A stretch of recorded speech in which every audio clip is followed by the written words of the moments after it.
Buenas, buenas, ¿cómo están? Espero que todas y todos muy bien, que como digo siempre, la cuarentena los y las esté tratando lo mejor posible. Y bueno, vamos a seguir avanzando en los temas de la materia, de teorías de la comunicación.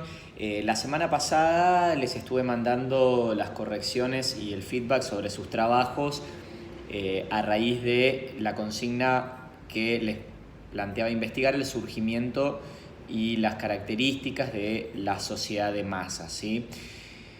¿Por qué nos interesa estudiar esto? Esta no es una clase de historia, ¿sí? No estamos analizando un proceso histórico de surgimiento de la sociedad de masas, pero es muy importante entenderlo porque sin ese contexto, sin comprender lo que significó para la humanidad una transformación tan importante que cambió absolutamente toda la forma de vivir sobre gran parte del planeta, en términos económicos, en términos políticos, en términos sociales, es muy difícil poder pensar en por qué se empezó a estudiar la comunicación. Y esa es la pregunta que nosotros queremos responder. ¿Por qué hubo gente, por qué hubo teóricos, analistas, ¿sí?, de distintas disciplinas que empezaron a hacerse una pregunta específicamente por la comunicación?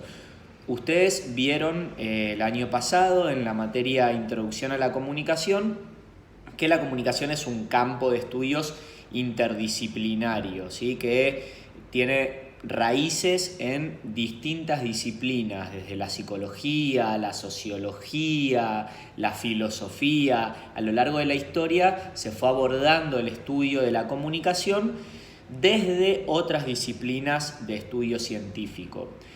Es decir, llevó todo un proceso para que la comunicación fuera en sí misma considerada un campo de estudio propio, ¿sí?, particular.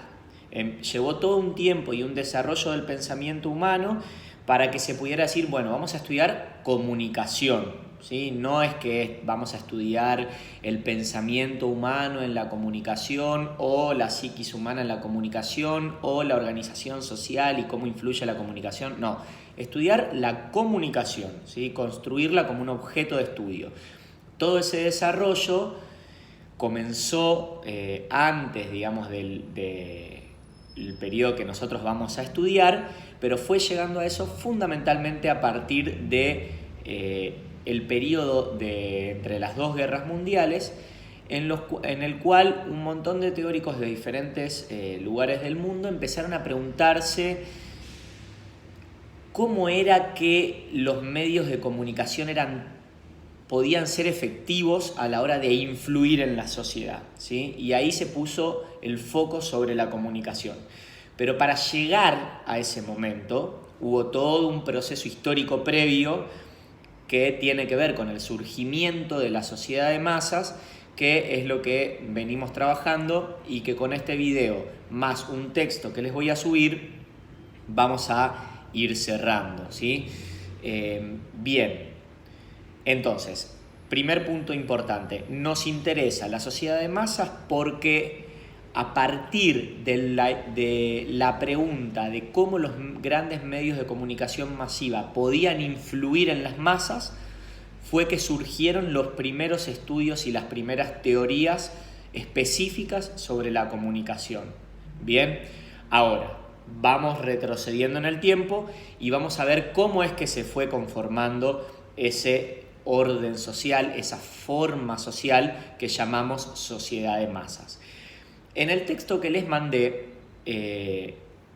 hice primero un punteo, ¿sí?, de distintos hechos, momentos, procesos históricos que de alguna manera son algo así como núcleos del ADN de la sociedad de masas, sin los cuales son pilares, sin los cuales la sociedad de masas no se podría haber construido.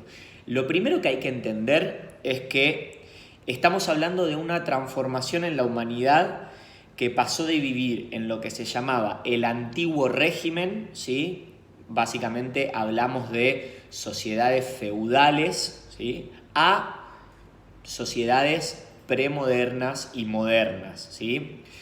Cuando decimos sociedades feudales, cuando decimos el antiguo régimen, ¿a qué nos estamos refiriendo? Bien, el feudalismo, como ustedes sabrán, era un sistema político, económico y social bajo el cual grandes poblaciones que vivían en un territorio, ¿sí?, dependían de un señor feudal que era el dueño de todas esas tierras, disponía de todas esas tierras, y a su vez muchos feudos estaban contenidos dentro de distintos reinos y había monarcas, reyes, reinas, que de alguna manera eran la unidad política máxima, el órgano político máximo de todas esas sociedades.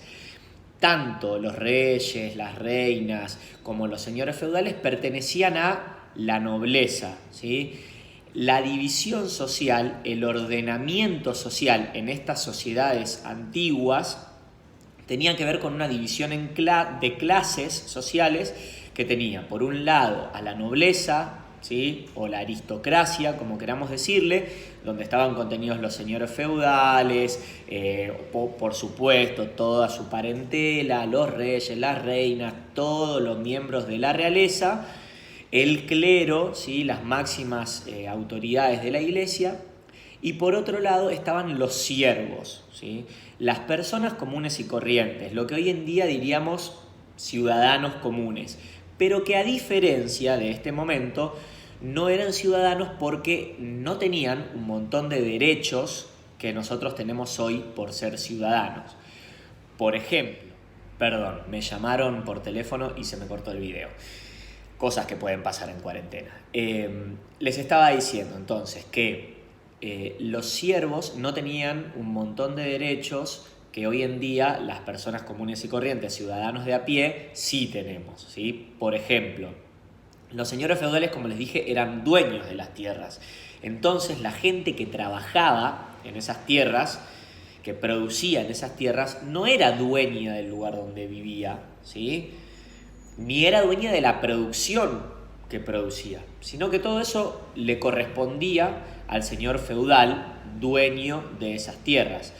Entonces las personas trabajaban y vivían de alguna manera de prestado, y lo que consumían de alguna manera les venía dado por ese señor feudal que distribuía la producción de todo su territorio como a él le parecía. Entonces, tal vez una familia podía producir un montón de comida, pongámosle maíz o trigo, y recibir solamente una pequeña parte de eso, porque el resto iba para el feudo, el señor feudal, que a su vez también podía pagar impuestos con eso a los monarcas, al reino, ¿sí?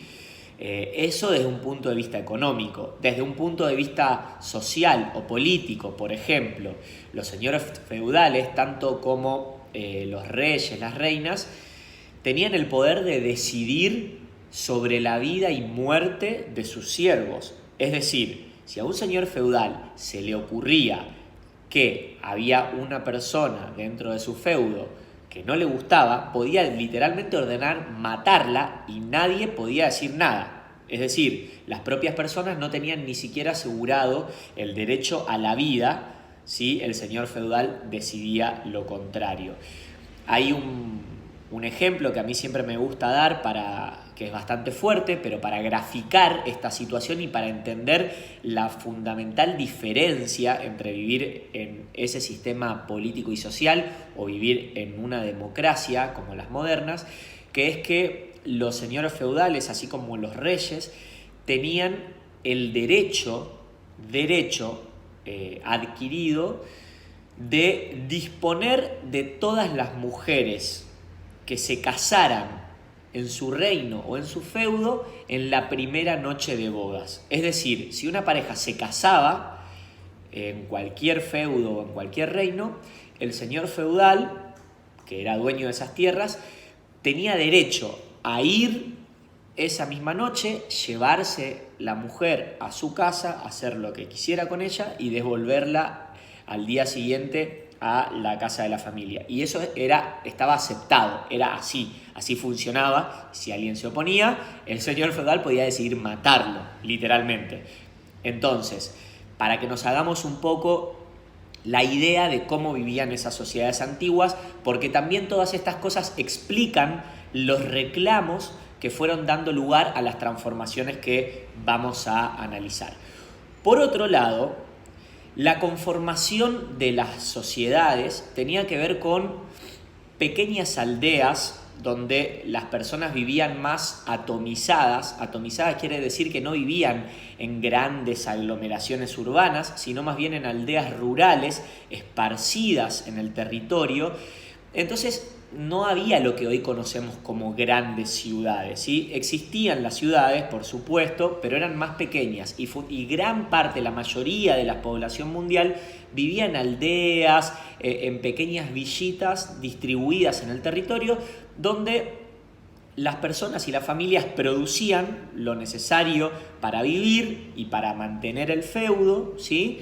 Y esa producción era artesanal, es decir, una familia, por ejemplo, podía labrar una tierra o trabajar en un pequeño taller textil, y esa producción no era una producción masiva o en serie o estandarizada en la cual cada uno cumplía solamente una función, como vamos a ver que se fue dando después, sino que era una producción artesanal. Todos hacían todo, cumplían todas las funciones necesarias para la producción, y esto es importante para entender de alguna manera la mentalidad que podían tener las personas en esa época, ¿no? Entonces, figurémonos el cuadro: pequeñas aldeas diseminadas en el territorio, una vida más bien rural ligada a las actividades del campo, también con una pequeña producción artesanal, sobre todo de tejidos, ropas, alfarería, etcétera, pero todo muy artesanal,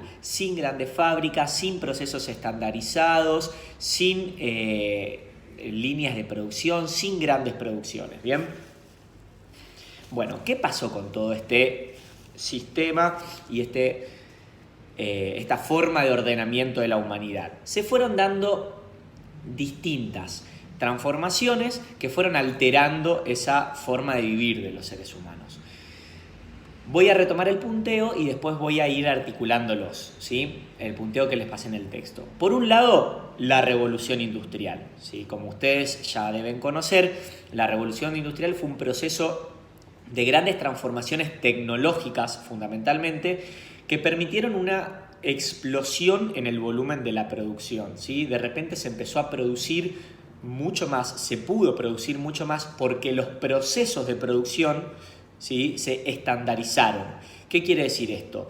Si antes, de manera artesanal, una familia para producir tejidos tenía un pequeño telar en el cual se turnaban un rato cada uno para ir pasando todos los hilos y ir tejiendo, qué sé yo, algunas alfombras o vestimenta o lo que sea, eso empezó a ser reemplazado por grandes máquinas que hacían todo de manera automatizada, mucho más rápido, ¿sí? y en ese proceso las personas empezaron a ocupar lugares específicos. Por ejemplo, cargar los hilos. Había personas que solamente cargaban los hilos. Había personas que solamente reparaban la máquina. Había personas que solamente sacaban el producto final y lo emprolijaban. Quiero decir que los procesos de producción se empezaron a estandarizar, ¿sí? Empezaron a tener un proceso en el cual se dividieron las actividades y cada quien empezó a ocupar distintos roles,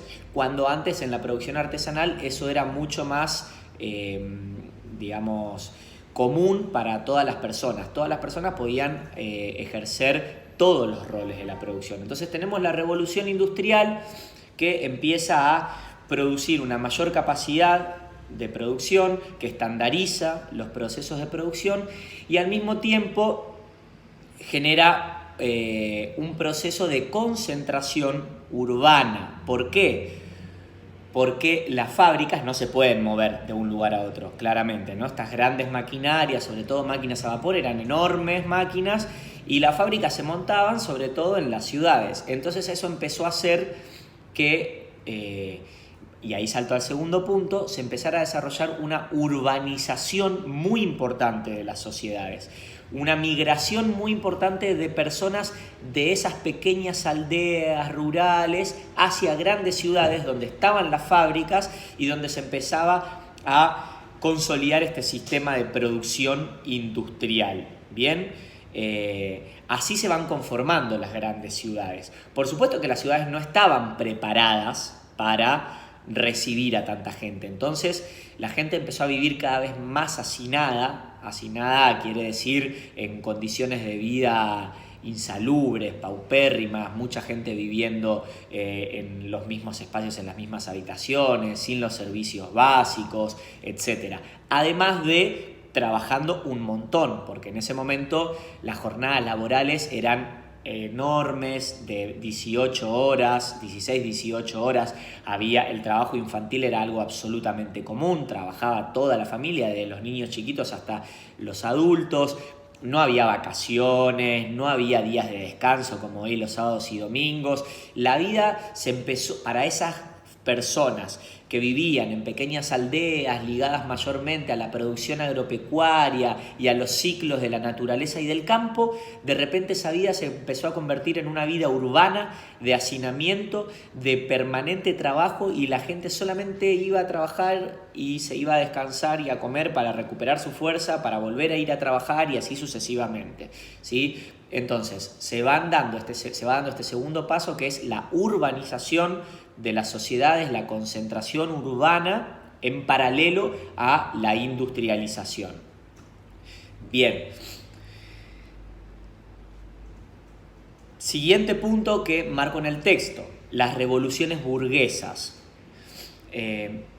Como les dije, la división de clases sociales que había en las sociedades del antiguo régimen, las sociedades feudales, tenían que ver con la nobleza y la aristocracia, el clero por un lado y los siervos por el otro, con la carencia de derechos que ya les comenté que tenían los siervos, y con la preponderancia absoluta de la nobleza para hacer lo que quisiera en la sociedad.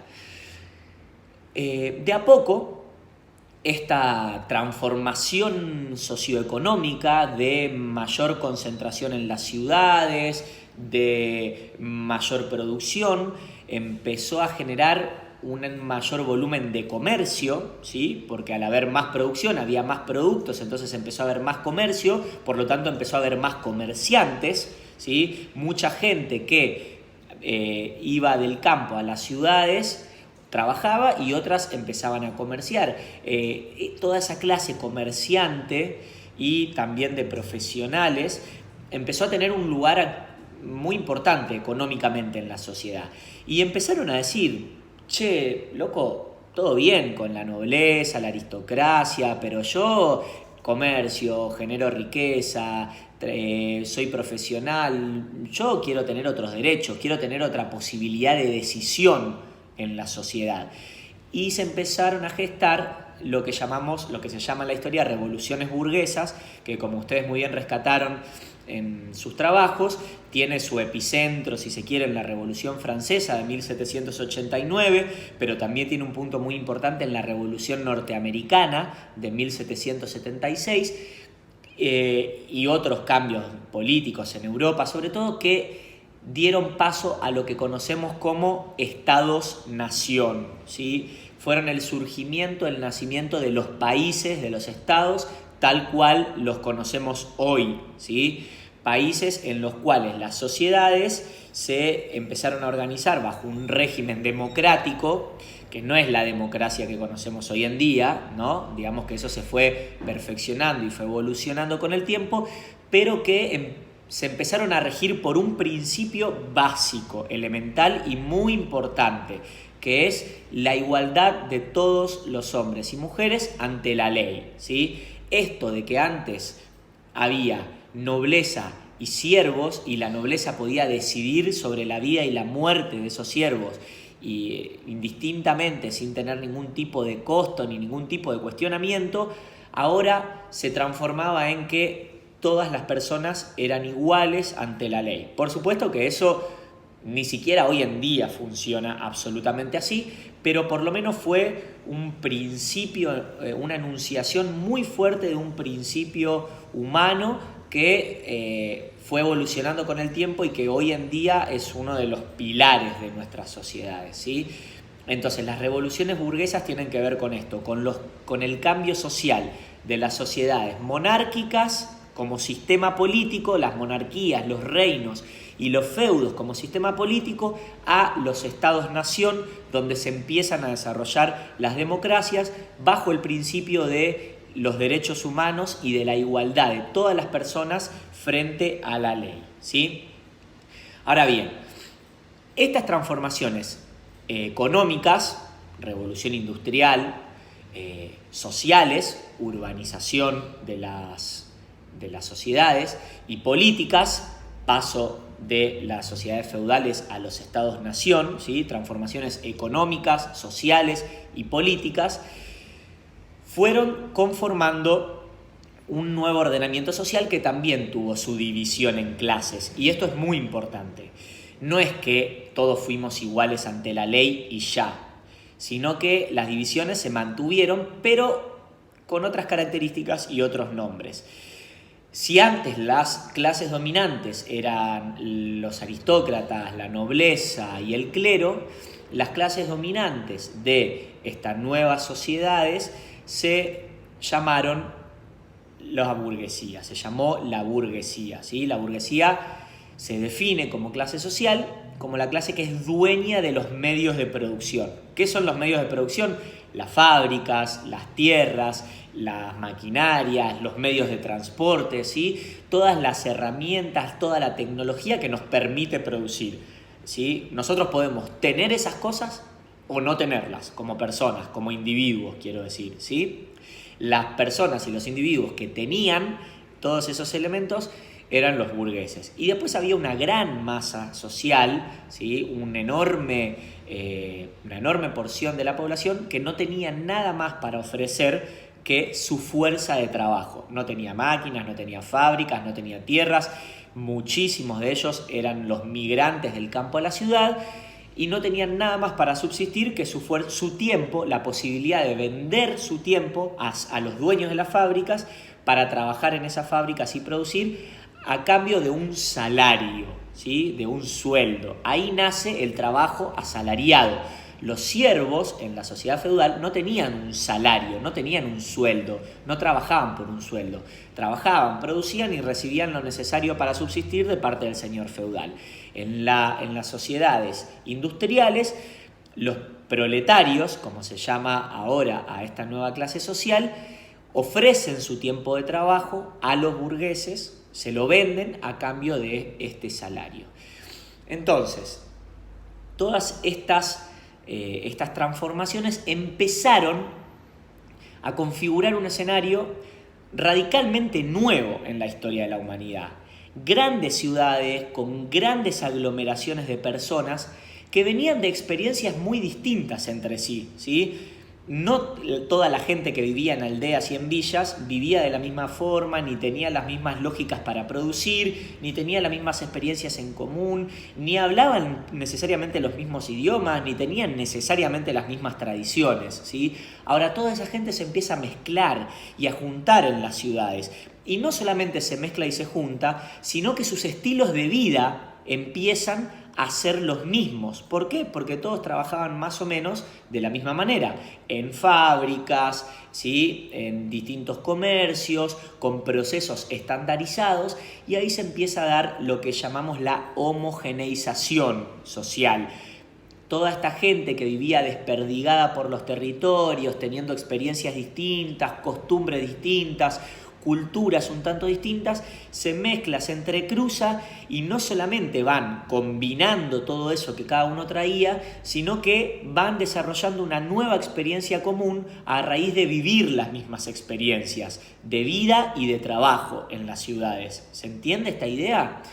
Entonces eso es lo que llamamos la homogeneización social, y a partir de eso es que empieza a surgir este nuevo sujeto social que llamamos la masa, ¿sí? Es muy difícil pensar en una masa social si la mayoría de la población vive desperdigada por el territorio, sin demasiado contacto, porque tampoco había tantos medios de transporte, ni tampoco había tanto comercio entre las aldeas, ¿sí?, en las sociedades feudales.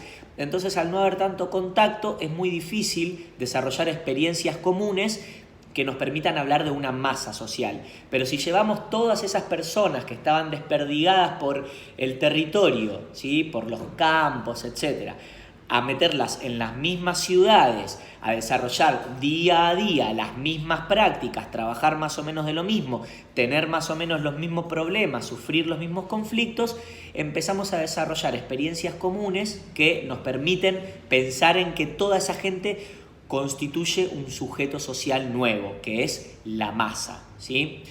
Entonces ahí es donde tenemos estas características de la sociedad de masas que les resalto en el texto, que son la industrialización, la urbanización, la homogeneización de la sociedad, la estandarización de la vida, ¿sí? La vida empieza a ser repetitiva, estandarizada y la misma para casi todo el mundo, ¿sí? Y un elemento más que no hay que toser con la mano, pero como yo no estoy saliendo y estoy en mi casa no pasa nada, decía, un elemento más que ahí agregué, que es el consumo, ¿sí? De a poco se va dando una explosión en la producción y un excedente en la producción de bienes que empieza a generar una mayor capacidad de acceso al consumo para las sociedades.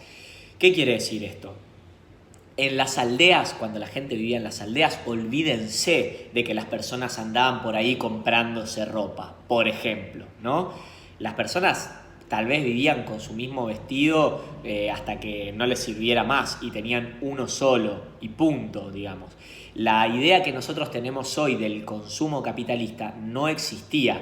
¿Por qué? Porque la producción era mucho menor también. Entonces había muchos menos bienes, además de que había mucho menos riqueza para consumir. A partir de que se empieza a producir mucho más a raíz de todos estos cambios económicos, sociales y políticos que les comenté, empieza a haber un excedente en la producción que empieza a permitir mayor consumo y el consumo se empieza a transformar en un elemento más de homogeneización social. Las sociedades empiezan a parecerse, empiezan a tener experiencias comunes en el consumo, ¿sí? Y con el desarrollo del capitalismo se agrega otro nuevo factor, que yo también lo consigno ahí por separado, que es el tiempo de ocio, ¿sí? ¿Qué quiere decir esto? No se piensen que las personas pasaron de vivir tranquilas en aldeas, trabajando en una tierra y qué sé yo, a pasar a vivir hacinadas en la ciudad, trabajando 18 horas, muriéndose a edades muy tempranas, sin hacer nada. No, hubo grandes conflictos sociales durante muchos años, ¿sí?, en los cuales los sectores trabajadores, la clase proletaria, fue reclamando progresivamente por mejores condiciones de vida y por mejores condiciones de trabajo. Así, de a poco, se fueron adquiriendo mayores derechos para la gente que trabajaba, ¿sí? Se fueron, por ejemplo, reduciendo las jornadas laborales, se fueron incorporando los días de descanso, etc. ¿Qué fue generando esto? Fue generando un tiempo de ocio que antes no existía. En las primeras etapas de la industrialización, las personas, ya les digo, trabajaban 18 horas, se iban a su casa, comían, dormían y volvían a la fábrica. Esa era su vida, punto. Desde los nenes de 5 años hasta los abuelos, todos. No había distinción, no había sábados, no había domingos, ¿sí? A partir de empezar a tener tiempo de ocio, tiempo de descanso, se empieza a dar un mayor nivel de consumo.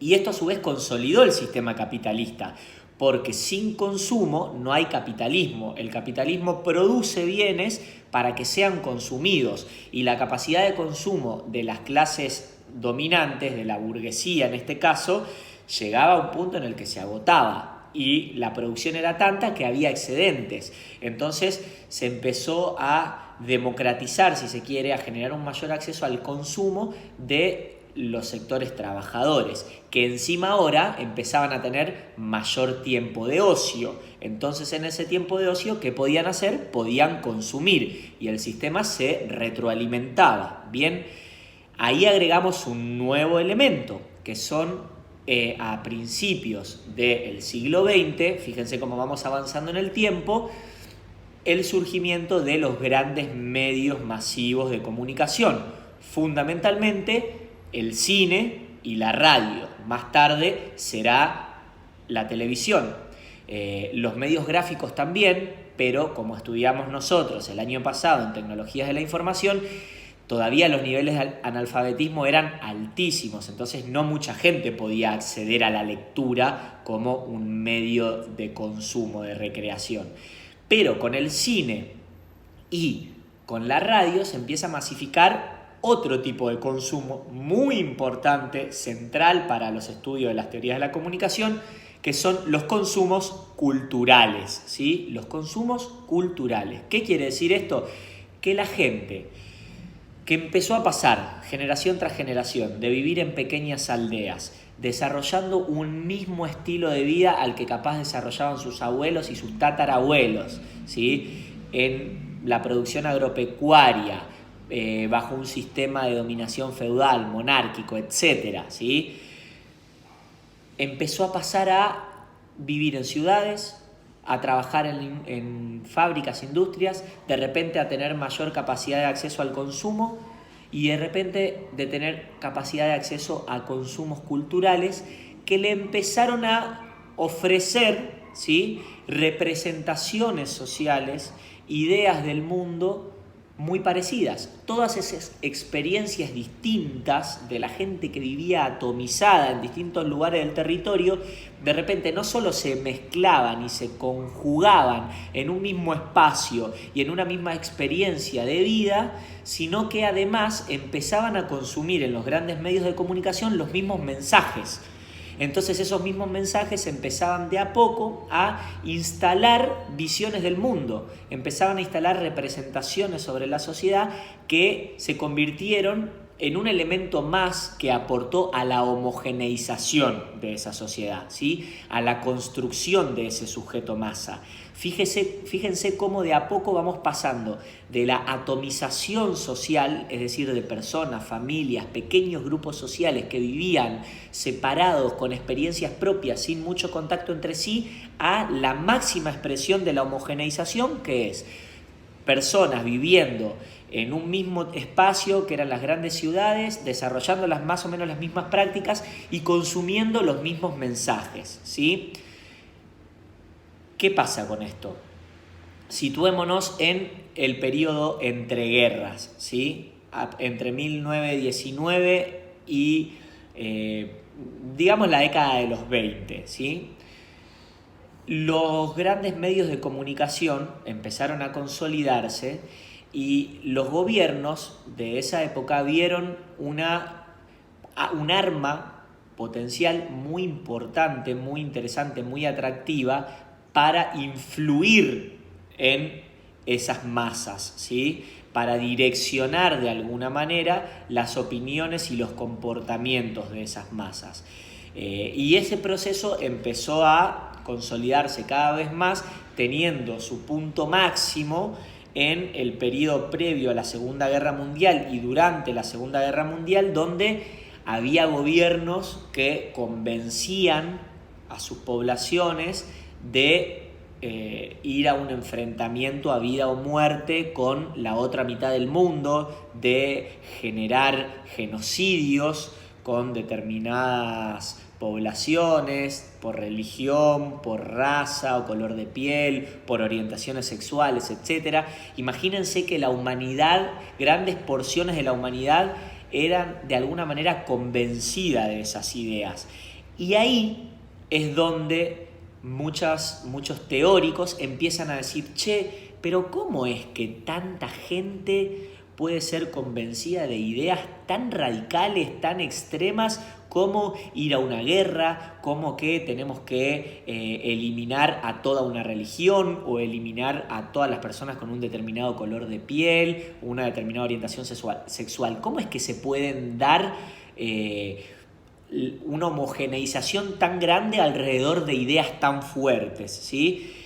Y ahí es donde surge la preocupación por estudiar los medios de comunicación, la producción y la emisión de esos mensajes, y en última instancia esa es la piedra fundacional de los estudios en comunicación. Por eso es que nos interesa comprender todo este proceso histórico tan largo, complejo, en el que se cruzan tantos factores y variables, que es la conformación de la sociedad de masas, para poder llegar a entender cómo es que las sociedades alcanzaron ese punto, ¿sí?, en el cual a través de los medios de comunicación se pudieron instalar ideas tan extremas que llevaron a sectores de la humanidad a posiciones tan radicalizadas y a experiencias humanas tan trágicas como guerras mundiales, genocidios, exterminios de personas, bombas nucleares, etc. ¿Sí? Vamos a ver también que muchos teóricos se preguntaron de manera distinta por esto y con finalidades y objetivos distintos, ¿sí? Pero eso va a ser otro paso de la materia. Lo importante ahora es quedarnos con las características centrales de la conformación de este proceso histórico para entender cómo llegamos al punto en el cual esos primeros estudiosos de la comunicación dijeron: che, acá hay algo que hay que ponerle el ojo, acá hay algo que hay que estudiar, porque evidentemente tiene un potencial muy grande a nivel social, que son los medios de comunicación y su capacidad de influencia en la sociedad. A partir de ese punto, el estudio de la comunicación va a avanzar y evolucionar un montón. Se va a empezar a estudiar mucho más que los medios de comunicación y la emisión de los mensajes. Pero ese va a ser el recorrido que vamos a hacer a lo largo del año. El inicio es este, y las condiciones en las que llegamos a este punto de inicio son importantes, porque, como vamos a ver más adelante, no se podría explicar este inicio de los estudios en la comunicación sin todo este desarrollo previo y sin el contexto que le da surgimiento. Esto es lo que quiero que rescaten de este tema. Por supuesto que sigue abierto a dudas, a consultas. Lo vamos a trabajar en alguna clase virtual que después voy a subir. Tienen el texto, tienen este video. De acá en más también depende de ustedes y de sus dudas. Así que los y las leo y les respondo. Les mando un abrazo muy grande y seguimos en contacto.